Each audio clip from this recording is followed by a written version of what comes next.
Hi, welcome back to Connect the Dots. My name is Duquan Hicks. That's right. I'm here looking gully, but this is what I do. You know what I'm saying? Shirts by LAJR. If you want one, contact me. You know what I'm saying?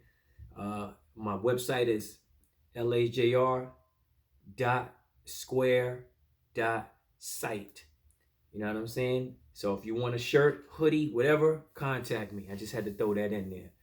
But anyway, I'm going to talk to you about what do you fear the most? If you have a son, which I don't, what do you fear the most for him?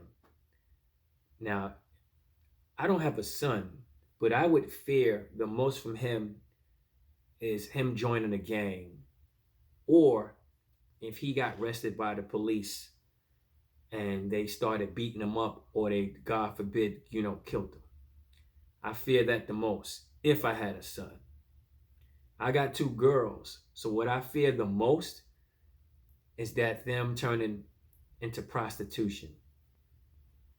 Pregnancy and all that comes with the territory. I'm not worried about that. But prostitution, I would fear the most because, you out here selling your body to if, and who, and whatever, and you go different places. And then sometimes with prostitution, you might have a pimp, and I might have to go find him and beat him up. But still, you might have a pimp, and he might do some crazy things to your daughters. So that's what I fear the most. So you tell me in your comments, what do you fear the most? If you have a daughter, what do you fear the most for her? If you have a son, what do you fear the most for him? All right, I'm going to talk about churches. So do not get it twisted. Listen to what I'm going to say first, then you can comment. Okay? The reason why I have to speak on churches is because I spoke to someone today, and he used to be a pastor, and he told me how things were in the church where he had to leave. He said church is an illusion nowadays. I said I had no idea. But one thing I do know is that if I did go to church, I would pick a small church than a big mega church. Why? Because when you have big churches, they don't really foresee you. All you're doing is looking at the glamour, the spotlight, the glitz and gold. A small church is more homegrown. The big churches become Hollywood. The small churches become classic. And I give you an example. You go to a big church, right? Let's say you had a problem with a bill, or if you had money problems. Have you ever gone up to your pastor? First of all, have they ever said to you, if you need any help, come at the end of the show and we will help you, whatever you need help with? Number one, if you're giving tithes and offerings all year long and for years, your church should be able to help you with a bill or two.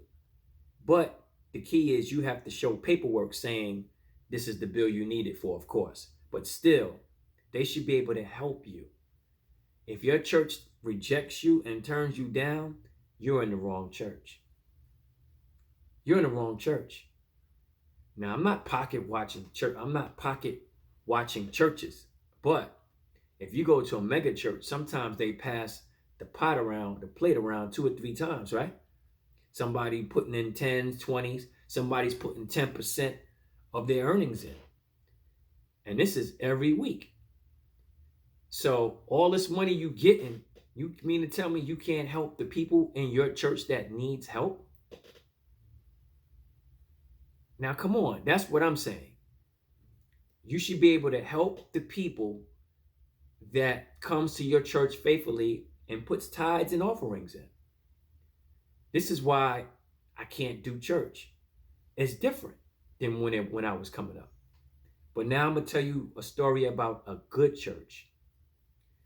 When I first moved to Charlotte, I was looking for a church. This was like way, way back in the 90s when I first moved here.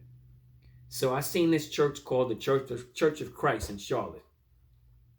and it used to be off of North Sharon Amity. Now, at the time, I didn't know who was in there. I didn't know if it was a black, white church, whatever. But when I went in there was white people, black people, Mexican. But it was a small church. They didn't know me. I didn't know them. Don't you know the first thing they asked us, my family at the time, at the end of the church is, do you have a job? Do you need a place to stay? Do you need money? I said, huh? No church I ever been to has ever came to me and asked me questions like this. The first day I got there, period. No church but this one. So I'm not saying every church is bad. I'm not saying that. I'm saying the bigger churches, the one that's getting all these dollars and cents, why are you not helping out the congregation when they're in need? Period. Why? That's all I'm saying. You know what I mean? I have nothing against church. I love the Lord. I love him to death. But what's right is right, and what's wrong is wrong. That's why I love smaller churches. Smaller churches stay classic. The music stays classic. There's not all this glitz and glamour coming in and saying, you see what you got on? It's not about that in a small church. Everybody knows everybody. Small church is tight knit. Of course, each church has drama. That comes with the territory. But a smaller knit church will be best fitting for you than a big high price church that doesn't even help you. Not even give you $20 if you need gas money. So comment on it. If a church has helped you in need, comment on it. But if I'm right, comment on it because I want to hear the comments. I'm keeping it real like I always do. And now I'm going to talk about the art of listening. I've always had a problem listening to people. You know how you listening and you're not listening? That was me. You listening? Yeah, I'm listening, but I'm listening, but my eyes are over here. So I'm learning more how to listen to people more. Like I'm halfway hearing you, and the other half is on the game. That's how it's always been for me. I don't know why, but now I'm learning how to listen a little bit more. And then that's how you figure out the problem. When somebody comes with a problem, you listen to the whole thing, and then you analyze the problem. Don't make a problem on top of a problem. If you're in a relationship and they're telling you what's wrong, you don't come back and say, well, you don't do this. Nothing will never get accomplished. Listen to whoever who has the problem first.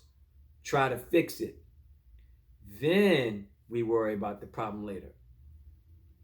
So listening is very key. Kids, I want you to listen to this because y'all the ones that have it bad. Y'all don't be listening to school. Y'all don't listen to elders. You be walking across the street with your head down. You might get hit by a car, but that'll be on you, not me. Listen. Listen to your parents. Listen to them. They're trying to guide you to the right way. They know what it is. We've been there, done that. All the little games you play, we did that already. Cutting school, doing dumb stuff, we did all of that.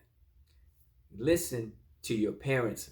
Listen to the teachers. Listen to the OGs and educators, the one that's going to steer you right. Husbands and boyfriends, this is for you. Yeah, you. I'm talking to you. If your lady has a problem, listen to the problem all the way. Even though you're watching the game, sometimes you have to turn the volume down to listen because you know it's hard to listen to someone when the game is on. I know. I used to do that all the time. All the time. Be like, yeah, listen. Yeah. Like my brother say, yeah. But fellas, when a lady's trying to talk to you, listen to her. Listen. And see what the problem is. Ladies, this is for you. Okay? The ones who think they never did nothing wrong in their life. It wasn't me. I never did nothing wrong. Stop the blood clot lying. You have done things wrong. Because if you done things right, you wouldn't be in these predicaments, all right? So same thing. If a man is trying to reach out to you to tell you something, listen, because usually men, we don't open up. We don't we don't show our feelings. We don't show our emotions. And we definitely don't tell you anything. We talk to our boys and keep it like that because we feel like y'all don't know what's up, or you wouldn't understand. So when he does try to open up to you and tell you what the problem is, listen carefully. Put your feelings aside. Let him speak. Then analyze it and work on the problem together before you saying, well, you don't do this. No. Don't do that. Nothing will get solved. I call that cross training. When you work at the job and you're afraid somebody might take your job because you already know the dude is better than you working. I don't know why people get afraid, won't keep it 1,000. The only reason why they cross training because they know that you are slacking. That's why. Or you might be out. So just keep it real, 100. But still, like I said before, and I say it again, these are jokes, all right? Don't take it personal. You know what I mean? This ain't Jermaine Jackson, all right? So anyway, like I said before, listen. Start listening, including myself. What I said, I have to follow the same rules. I have to listen too. I'm better at listening at my kids, what they say. Even though sometimes, I pick up my daughter at 3 something after school and she be talking all this nonsense. I have to listen. I turn the radio down because if I don't, all my old school music is blocking her out. You dig? Y'all know what I'm talking about. The music is blocking them out. I don't want to hear what she's talking about. So anyway, fellas, ladies, and kids, practice listening. And then tell me what you think. Okay? If you had a problem listening like me, don't be afraid. Comment. You can put X like Malcolm X so we won't know what the hell your name is. Doesn't matter. But still, be real, because I'm real on this show, all right? So with that being said, one life, one love, one Lou. Peace.